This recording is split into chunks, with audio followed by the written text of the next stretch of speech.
Okay, well, it's a pleasure to have with us here Mohammed Elnaiem, who's a PhD student who is working on a lot of the issues the conceptualizing in particular the different types of inequality in his PhD dissertation, which is a dissertation that has a focus on the reparations movement in the Caribbean, and but also has a theoretical dimension to it, trying to think about what the relationship is between capitalism, slavery, and patriarchy. So hierarchies and inequalities of class, race, and gender, how to think about that both theoretically and conceptually and as a historical phenomena. So I figured that it would be very useful for you guys to listen to his take on the questions that we are assigned here to think through for the supervision essay questions, and so let me begin by just asking. What I'll do is I'll ask Mohammed how he would go about thinking through the questions in order. So the first question is, in what ways does Occidentalism pervade mainstream analyses of social inequalities? Mhm. How do you think about that issue? I mean, as I understand the concept of Occidentalism as opposed to Orientalism, Orientalism is how Europe compares itself with the other, and Occidentalism is the stories that Europe tells about itself. But specifically, not just Europe, but also the West, Western Europe. Yeah. So Eastern Europe is also banished from the story of what Europe is. So it's basically how the West understands itself. And the story of inequality has always been told in the most mainstream way. The story has been told about the West and the rest. So it's been about um, European culture, civilization, intelligence, rationality, scientific thought, creativity, um, and that being the reason why Europe surpassed the rest of the world. And usually here, the center frame of analysis is a kind of comparative nation state model. So it says, why didn't this community or this nation state become big, but why did Europe become big? And what it rarely tries to do is tries to say, is it possible that Europe actually took off in maybe the last 500 years? The big date, sometimes people say like 1492, but maybe you could say even earlier than that, when Portugal rounds off the west coast of Africa. But the question is like, could that be at the expense of other communities? And could, European superiority or whatever you want to say, you want to call it, could that have been by the creation of inequalities through the transatlantic slave trade, through the conquest of the Americas? And I think that's where the big debate comes from. And so generally, the difficulty of social science, even for those who are critical, is that no matter how you tell this story, there's still an Occidental aspect to it, because it's still in the very question. Why did Europe rise and the rest didn't? There's Europe and the rest. Yeah. And so Occidentalism becomes a really difficult methodological barrier to overcome, even for those who are really critical of of the stories that we tell about the rise of Europe. Yeah. And in particular, you are very interested in the work and the legacy of Walter Rodney. And maybe you could say a few things about how you think Walter Rodney's work and legacy grapples with some of these questions about trying to understand inequalities beyond Eurocentrism or Occidentalism, or however you Yeah. want to frame it. I mean, one of the things that Walter Rodney does is Walter Rodney starts his career as a historian. He studies at SOAS, and he studies on the Upper Guinea coast. He's originally from Guyana in the Caribbean, but he studies on the Upper Guinea coast because it was one of the most central parts of the Portuguese slave trade, and it was one of the earlier places that Europe came to. And instead of saying that this was a question of European superiority or whatever. He really immersed himself in the debates on historiography, which had been kind of like an echo chamber. And at the time, in the beginning, when he starts advancing what he calls the transformation thesis, he's putting himself in the middle of a debate among historians, but most of the historians come to an agreement that if there was a transatlantic slave trade, if it had transformed the west coast of Africa, that was only because of the collaboration of the indigenous elites, and it was only Westerners adapting to a local indigenous system of slavery. And what Walter Rodney did was, using the methods, the state of the most advanced methods of historiography, he challenged them on their own terrain. And he said, actually, no. He didn't go so far as to say there was no domestic slave trade. There was. But what he was saying was that it was a relatively minor or insignificant aspect of the local economy.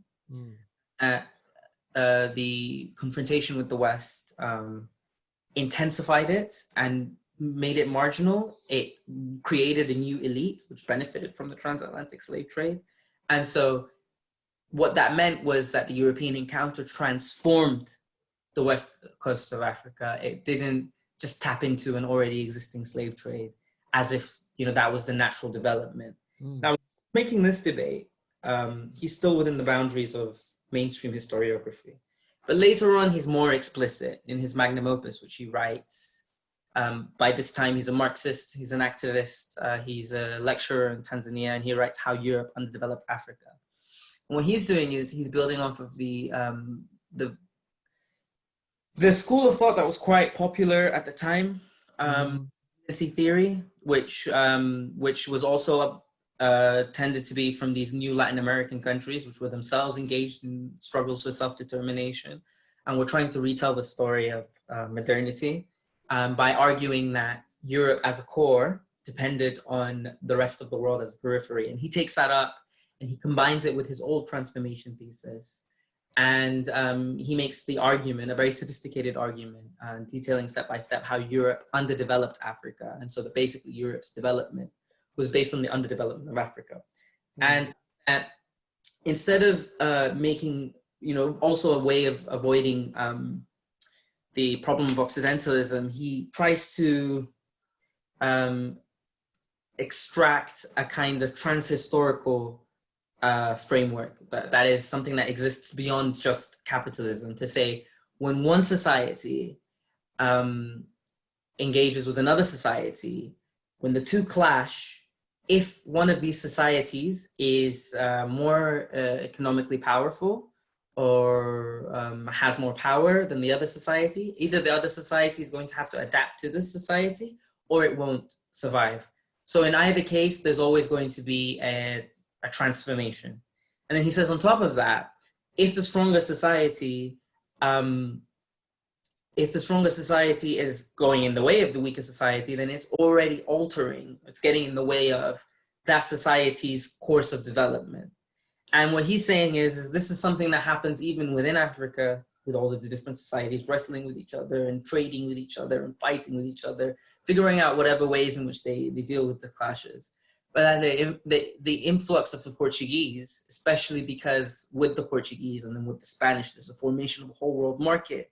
It's on a whole new level, and it fundamentally transforms social relations in such a way as for those societies to be integrated into that world market, and it heavily disrupts indigenous forms of ways in which people relate with each other.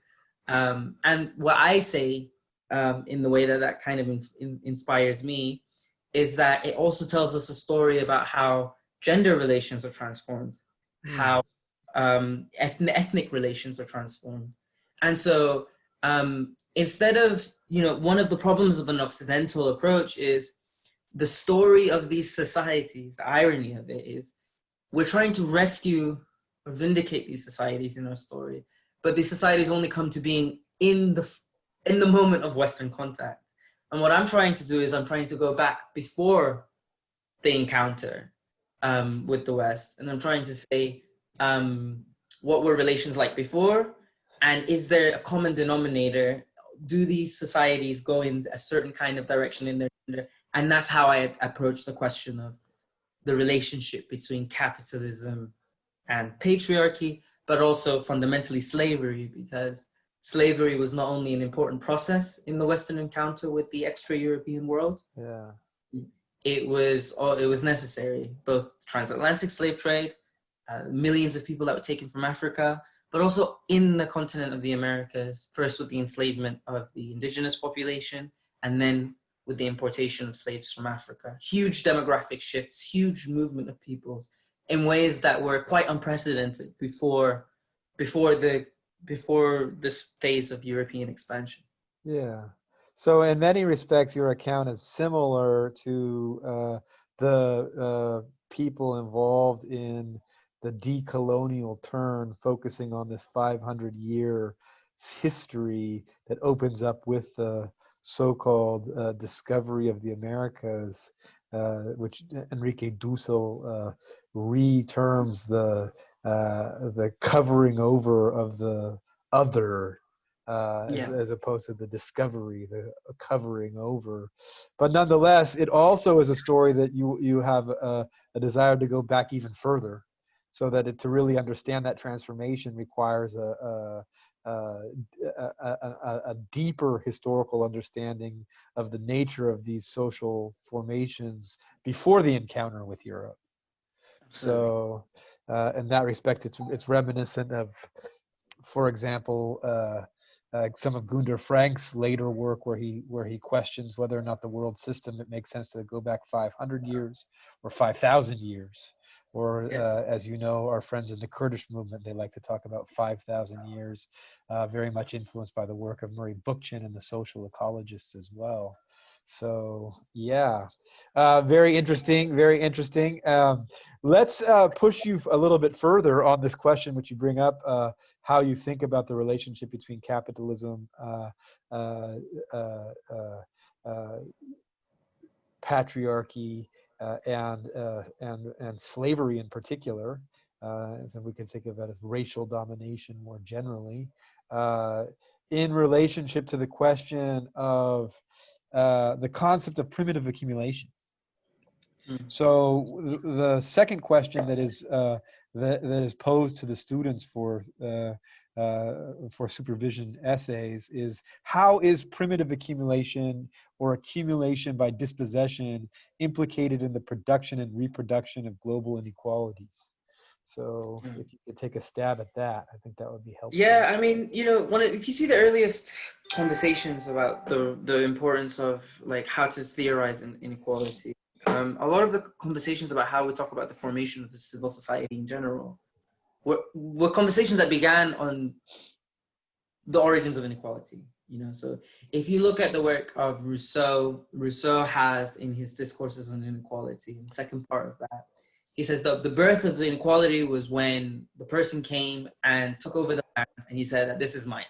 And he said the inability for the people to say, that's not yours, you're a thief, that was the birth of inequality. And so from him, he's making a moral claim that inequality's origin comes from a small group of people who've taken over the land and just have left other people who haven't, a fraudulent contract, basically, convince those people that the land belongs to the small minority. When you look at the work of Adam Smith, he has this concept of original accumulation. And he's saying, actually, no, there was some hardworking people and there was some lazy people. Hardworking people were the ones that amassed all of they were the ones that worked hard enough. The lazy people had to come and work for them, right? That's the story that they tell to this day. That's the story that they tell to this day, right? And so this was like the big debate. But even in Adam Smith's work, and you'll find this even in John Stuart Mill's work, there's a section within Wealth of Nations where Adam Smith says that the birth of civil society is when that hardworking person has amassed the wealth, but he's become such a liability because there's so many poor people that if those poor people come and join together, they'll take away that wealth of that hardworking industrious person after 3 or 4 generations. And so he says actually the birth of the magistrate, the birth of civil society, is to protect that person's wealth as well. So that's a concession that even Adam Smith makes in the Wealth of, right? And then even John Stuart Mill, he's having a debate, an argument about this. And he says, even the concept of private property as we know it today, that's John Stuart Mill's time, hasn't lived up to the principles of what private property is supposed to be. And he does recognize that a lot of private property is based on plunder. But he says it shouldn't be that way, but that's how it is, you know? And so, you know, there's already this kind of concession that you find in the ideas of Enlightenment itself, which says that the origins of inequality on just a theoretical abstract plane come from the dispossession of land in the hands of the few, right? And so the concept of primitive accumulation, you have to understand that that concept is coming in at a time when Marx is in the post-Enlightenment era, really dedicated, just like everyone in his generation, to scientific analysis. And so what he's trying to do, he's trying to say, we don't need to have an abstract philosophical conversation. We need to have a historical conversation. And so the example he gives is the dispossession of the English peasantry from the countryside through the Enclosures Acts. And he calls that primitive accumulation in a kind of like satirical way to attack Adam Smith's concept of the original accumulation, which I just described.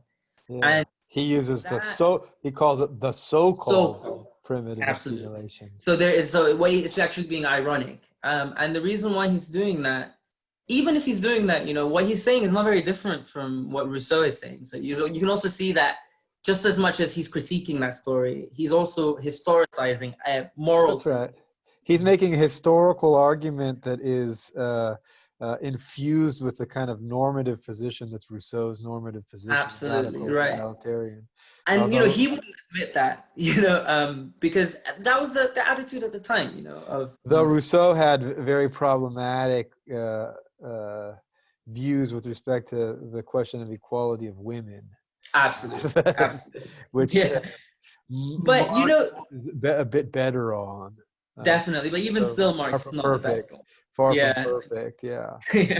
But still, you know, like that's really important, because if we go back to the origins of that conversation, what is inequality itself, it always starts on the question of accumulation of labor, or like how people reproduce themselves. Yeah. It starts on their relationship to the land. So it's labor and land, right? And those are the sort of two categories in which that conversation is always had.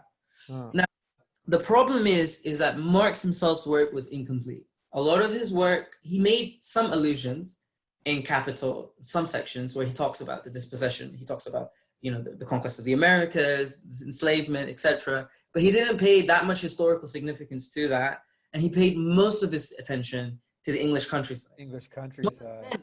What that meant was that as the generations passed and people started calling themselves Marxists, there was this sort of conflict in Marx's work between Marx's emphasis on the English countryside and his allusions every once in a while to the broader world system, being beyond just the English countryside.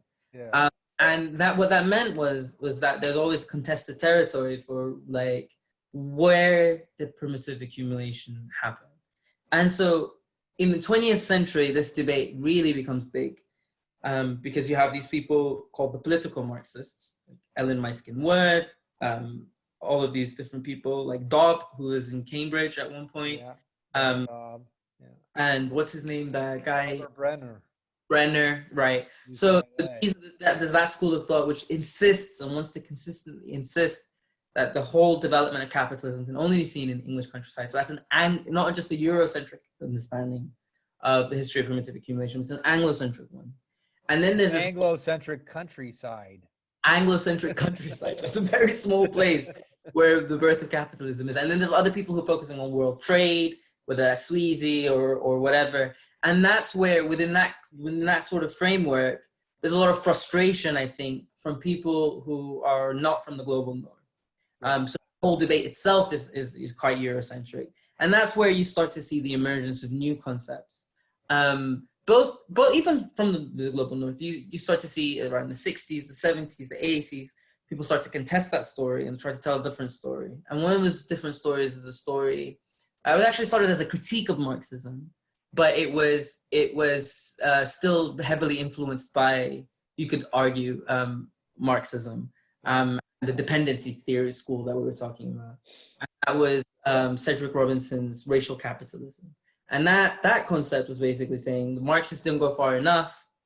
And this is where something maybe I might disagree with him on, because there's a whole Black Marxist tradition, which he calls the Black Radical tradition, but was actually they identified as Marxist, which you know seem to go against what he's saying. But he's saying that the Marxists don't pay enough attention to the fact that not only through the process of transatlantic slave trade, but even in Europe, before the expansion of slavery, there needed to be a lower racial case for the prelude to capitalism, which is what Marx would call primitive accumulation. And so that's the concept of race being inseparable from capitalism. There's also other concepts by the feminist challenge, by Maria Mies, Federici, etc., which tries to say that actually you also cannot miss the fact that there was a whole process in which women were violently confined to a nuclear home, and there was a huge process in which their power was taken away from them through the witch trials and all of that kind of stuff. And so this is somehow the story of capitalism and inequality. So this is somehow part and parcel of the dynamics of the rise of capitalism, is the subjugation of slave labor on the one hand, and the subjugation of the housewifization of the women in the European core. Yeah, absolutely. So so can you in your own work, how do you make use of the terminology of racial capitalism? Yeah, I mean, I just see all of these kinds of conversations as my work is not necessarily doing something that new, but what it is trying to do is bring these kinds of conversations, have these people be in conversation with another, right? Because you have a whole school of thought of people talking about racial capitalism until this day. And then you have this whole school of thought, people talking about social reproduction and stuff. And I'm just wondering, how do you integrate all of that stuff together? And going back to Walter Rodney, I find Walter Rodney can kind of provide us with a connection, but there's also some other theories. Because the concept of the transformation, if I infuse that with some of the dynamics of maybe the conversation about racial capitalism and the need to create racial inequalities in the foundation of the capitalist process, the process that leads to capitalism, and if I take some stuff about social reproduction, which is the idea of not only the idea of how women in the late phases of capitalism were the ones that fed the husband, clothed the husband, and made the husband go to work, but even before that process of the very question of how society reproduces itself, well, I have some kind of framework in my work where I'm learning from these people, but I'm infusing them with Walter Rodney's transformation thesis, shall I say. Yeah. What I basically do then is I say, okay, how does a society reproduce itself, and how does a society produce things, right? Because a society has to produce things for it to be a society in the first place, right? And it has to reproduce so that it can continue to exist and survive. And then what we have to ask ourselves then is, what is the division of labor? Is it between men and women? What are the categories? Is man and women a natural category, or is it not, right? When I look at it from that perspective, then I start to see how this process of European, this process of the creation of Europe and the expense of the rest, right? How that disrupted societies, etc. And so that's what I'm basically doing, is I'm infusing some of the theoretical contributions of the Marxist feminists who are saying we need to focus on social reproduction. I'm also looking at the creation of race as a precondition for the formation of capitalism. And I'm using that as a conceptual framework to look at things like, for example, how the Spanish encounter with the Americas in Bolivia, for example, how did it change local gender relations? How did older forms of being and communicating with each other, how did that change? And I'm seeing a consistent pattern, because what I've done after that is I've gone into studies of kinship studies in different regions, because the way academia works usually is you have these regional studies, they're all siloed into their own little corner. And what I did was I went in and I looked at kinship studies in the Congo, for example. I saw the same kind of process.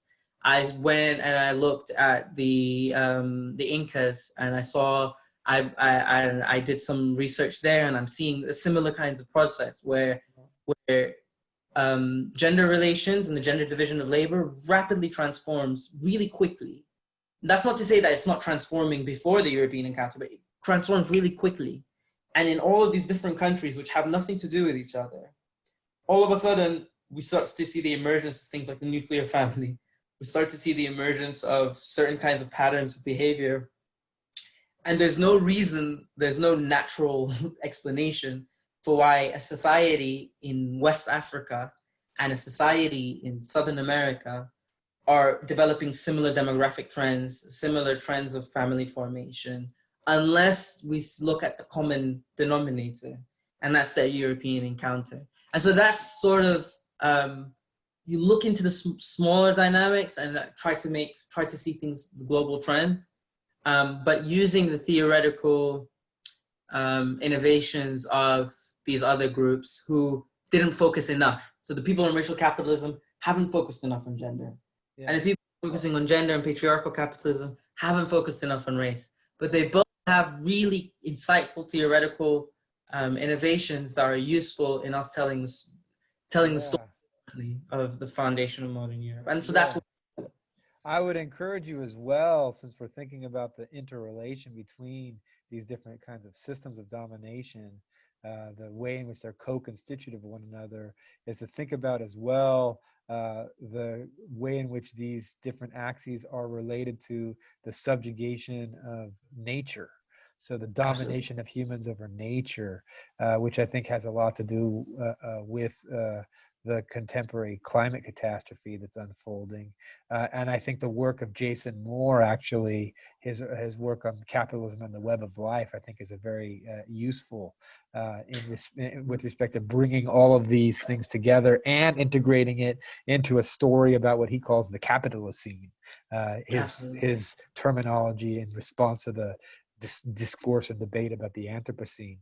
So let me ask you one last question, just because we're talking about inequalities and we're thinking about the conceptually, theoretically, historically, how these systems of inequality emerge at the global level.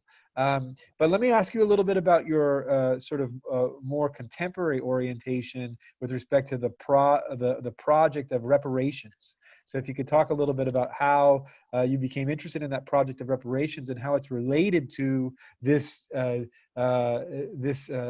discussion about inequalities. Yeah, definitely. I mean, the thing about reparations is that what makes it a unique policy is, you know, sometimes we forget that the post-colonial world is not very old. You know, my dad was born before Sudan even had its independence, right? But the challenge in the eve of decolonization at the end of the Second World War for many of these colonies, former colonies of Britain, how do we develop our countries, right? How do we fix the problem that our countries were forged in such a way as to feed into the development of Europe? How do we reconstruct our economies and our societies so that we can be on an equal footing and be equal partners on the international stage? And there were even some radical projects and ideas about this, you know, about, for example, a global welfare state, global redistribution of wealth. None of it materialized. And, you know, the post-colonial world since then has not, you know, some of the inequalities have been redressed in terms of education, literacy rates, poverty has been, you know, challenged in many different countries, but still there's a very clear division between former colonial powers in terms of their wealth and the newly independent countries. There are some exceptions, you know, in East Asia and whatever, but generally, and there's also been a lot of things like the creation of our own elites, the re-entrenchment of these inequalities, ethnic conflicts haven't disappeared, a lot of the ethnic divisions that were drawn into colonialism haven't disappeared. And so these inequalities, you know, for a lot of us, we feel that these post-colonial countries have not had the political imagination to try to imagine that these inequalities can be redressed. They kind of just accepted them as what they are. That's how it is. We're just, if the IMF says we have to do something, we're going to do it. The World Bank says we have to do something, we're going to do it. We're going to let our economists and whatever go and train in Cambridge and Oxford and whatever, bring back their orthodoxies, and we'll just accept them. And our sociologists. And our sociologists. Right? Although the economists are a bit worse, the business students, the MBA students and whatever. Right on. We'll teach them sustainability and whatever. And we'll come back and that'll be it, right? Reparations is a really different kind of policy, because reparations says, it's not saying like, okay, we want to learn from you how to, it's not taking the idea that, which is kind of in the subtext, right? This idea, there was a long time where Rostow talked about the ideas of growth, where every society has to enter into a certain phase for it to become a developed society. This kind of like curve that you have to go through. And generally, most policy is premised on this curve, even if it's not really said, right? If you do this, if you do a little bit of this, you privatize this, create property rights here, and blah, blah, blah, you'll become just like Germany and France and Britain, right? Forget colonialism, none of that matters. It's just follow this path, right? Reparations is actually saying no. Your wealth was built on the enslavement of my ancestors, right? So it's a really brave kind of policy. And it's not one without precedent. It's not like unprecedented. Reparations did exist in Israel, for example. The Foundation of Israel was founded by a stimulus package from Germany. There's been a lot of cases of reparations, but this is the Caribbean bloc, 21st century, saying that maybe Caribbean poverty has nothing to do with private free markets or austerity. Maybe it's got something to do with the fact that, the pillage of our ancestors, right? So it's really brave policy. And it's directly attacking this relationship between capitalism and slavery, because it makes a claim, which is already 2/3 of my dissertation. The question I ask is, okay, are they focusing on gender first and gender inequalities? And I'm also looking at it in contradiction. I think you'll be discussing in the concept of world making and that kind of thing. I'm looking at it within the contradiction of the post-colonial moment as well, because these are some of the same, there's almost this bifurcation where the same Caribbean countries which are going on the world stage and saying, Europe, you demand this, we demand back the money for our slaves and ancestors and stuff, are also creating neoliberal policies. There's also problems of corruption in these countries. They also accept the economic orthodoxy in another way, and they're speaking two different languages at the same time. And I'm trying to understand that contradiction, and do people trust them? And so what does that mean in this current moment of us?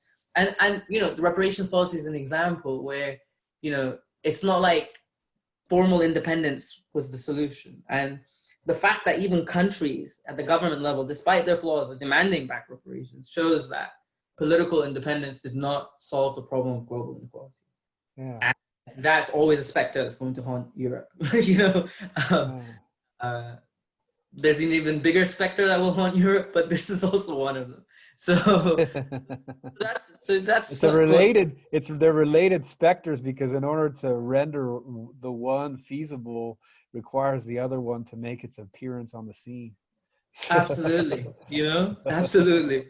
And I think that, there's also another conversation here about the potential for reparations. Rosa Luxemburg used to make the argument, Rosa Luxemburg and Karl Kautsky, when they were arguing against Edward Bernstein. They made the argument, because Bernstein was saying, we can reach socialism gradually through reforms. And what Karl Kautsky and Rosa Luxemburg was saying was actually, there'll come a point where workers realize that the reforms stop, but the contradictions of the system continue. And when that happens, they'll develop a revolutionary consciousness, right? That didn't happen, but there's something there, right? Like, if you open up the floodgates for reparations and you start to say, give reparations back to the Caribbean, India will raise up its hand, and all sorts of other countries in Africa will raise up their hand, Malaya and everything. Create Bengal for the famine. I mean, it will, create a dialectic. Exactly, and one that's unresolvable. And the question is it is in that sense, can it really allow us to question the very foundations of the global economic system, even if it fails?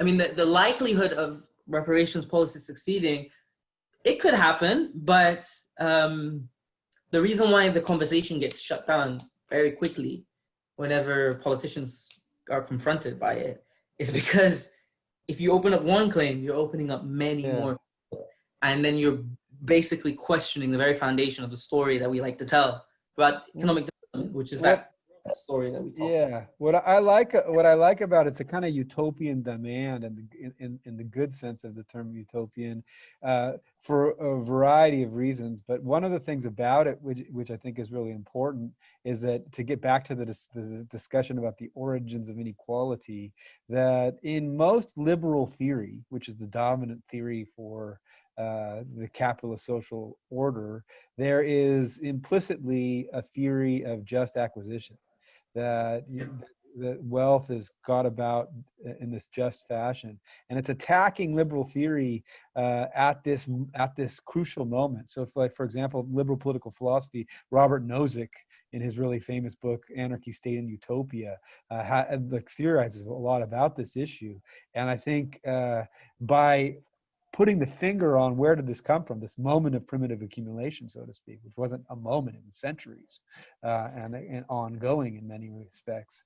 I think it speaks to a real imminent contradiction within the liberal justifications for the capitalist social order on the one hand, and then on the other hand, precisely the point that you're making, that by putting the reparations demand on the table, any attempt to begin to answer that demand, I think, leads to an escalation of demands that sort of uncovers the infeasibility of the existing order. If that makes any sense. Absolutely, and I've been reading lately Mario Tronti, who talked about, like, the concept of refusal and autonomous Marxism, and he was saying there has to come a point where to really get to the revolutionary consciousness, there has to be a point where people realize that there are no demands left to make, and that's something that reparations opens up the opportunity for. It tells it. Even the story that liberalism, it's a fake story, because the people I've been referencing, these are the key thinkers of the liberal tradition, and they themselves made that concession. And you never see, whenever these conversations come up, the abstract state of nature always corresponds to something really happening. So, like, in Australia, when they tried to justify settler colonial project in Australia, the argument they made was that the Australian Aboriginal people were in a state of nature, and that they were not civilized because they didn't have a concept of private property. And so all of a sudden, all of these debates that Rousseau was talking about, and John Stuart Mill was basically saying, property never existed as it's supposed to be. Well, when he was advocating for settler colonialism in Australia and New Zealand, that abstract conversation became a concrete one. And that's the moment where it's the test, right? You've been having this abstract conversation. Where's the origin of inequality coming from? And you've been saying that it's because of lazy people, rich people, or it's because of the Rousseauian tradition. And during that moment, when it came down to the actual confrontation at the frontier between the settler and the indigenous person, Rousseau was right.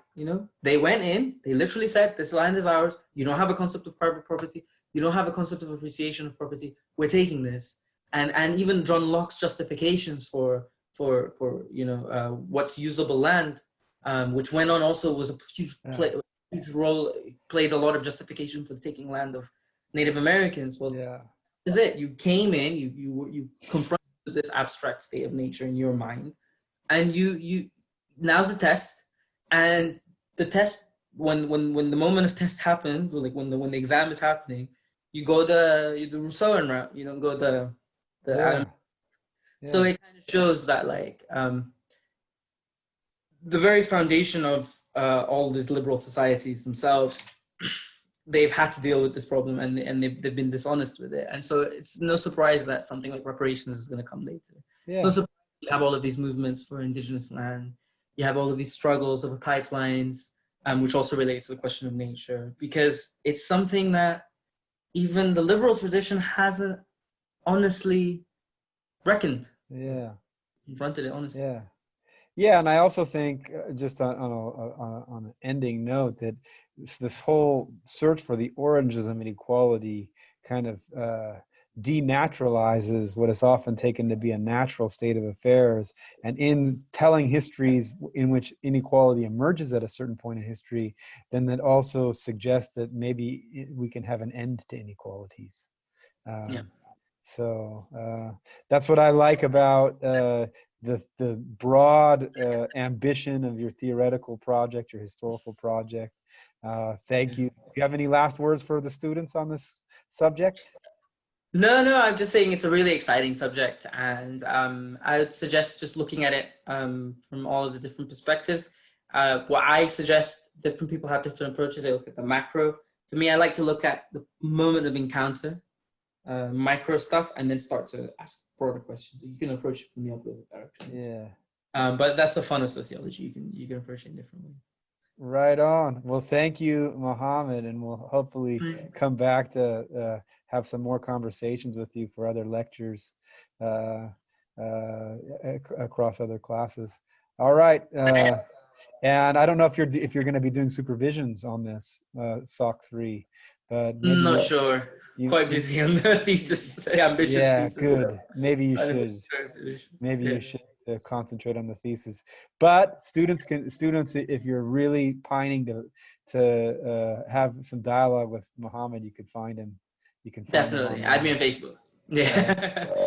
Yeah. I'm always online. He loves to debate on Facebook. So when he's not writing his dissertation. That's All right. right. Excellent. Thank you so much, Mohammed. Thank you so much.